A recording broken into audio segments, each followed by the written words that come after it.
cause of poetry, including a film project that would have average citizens reciting classic poems. Then perhaps they'd get a glimpse of the life of a poet, one that's creative but not necessarily commercial.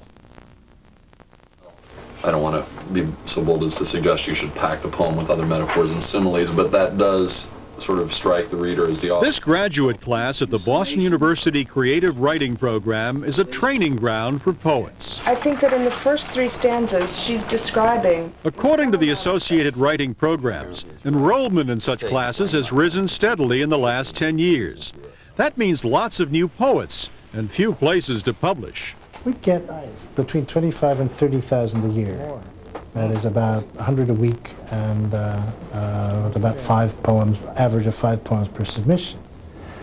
And that tends to be year in and year out.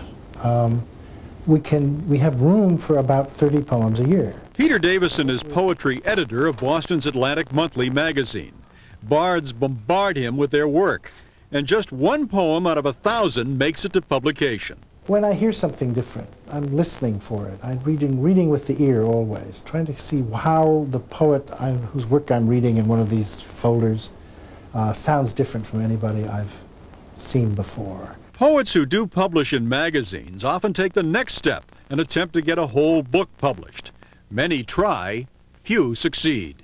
He modeled 12 sparrows out of the river clay and scooped a clear pond with a dam of twigs and mud. Around the pond, he set the birds he had made, as evenly as the hours. Newton's Robert Pinsky is one of poetry's success stories, having published 10 books.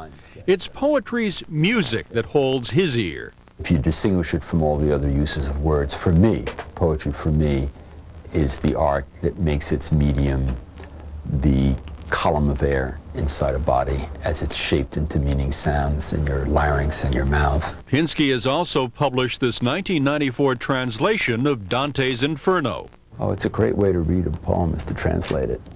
You develop an attachment to that imagination. I liked the technical challenge. I felt I could do it. I knew how to do it. And people tend to do things they can do. His take on poetry today? I think of it sort of as like jazz has a similar status, where it's an art that feeds other arts. The numbers are smaller, the numbers of people, the numbers of dollars, and so forth, but it has a certain, in a different sense, lordly, high allure. It's a mystery and a sorority or a fraternity. It's a source of magic that other arts draw from. But not necessarily a source of income. Pinsky works full-time as a professor to feed his poetry habit. Poets draw strength from whatever small acclaim they manage. Meet Catharine Sasanov. After 8 years of toil, this Cambridge poet's first book, Traditions of Bread and Violence, has just been published. Now that it's out, I could give the same reading of poems, have the same sheaf of paper in the same order, and it's almost like a woman who goes out and has liposuction, she dyes her hair, she gets breast implants, and all of a sudden it's like va-va-va-boom, you know, it's a whole different babe. And I guess people take you slightly more seriously in that. Sugar bones, sugar tears, Oaxaca, Mexico. I pick tears off the bread and eat them. I want to thank the baker who cried on each loaf, who ices names on the foreheads of skulls. This book's poems are mostly set in Mexico, where Catharine spent time to deal with the sudden death of her boyfriend. Much of the work focuses on sadness, anger, and finally coming to terms with that sad event. To this town with a name like a sob, to have died is no sin here. The beautiful thing about poetry is that it's like looking at this wonderful jewel, especially a really good poem where the power doesn't seep out of it after years.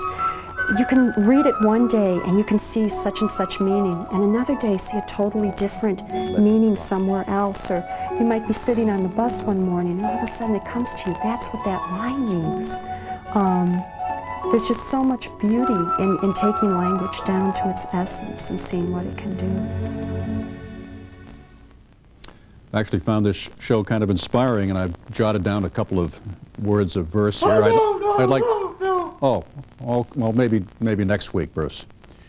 Chronicle will be back after tonight's Lottery Live. We are the boats, we are the sea. I sell in you sell in me. When Alexander Graham, ding, ding, ding, clang, clang, clang, goes the trolley, Bell inadvertently invented the telephone. All conversation, letter writing as an art form, as souls clapping hands and sing. Yeah, I blame the telephone. That cell phone is one, bro. So don't call me, I will see you instead. We'll talk, hug,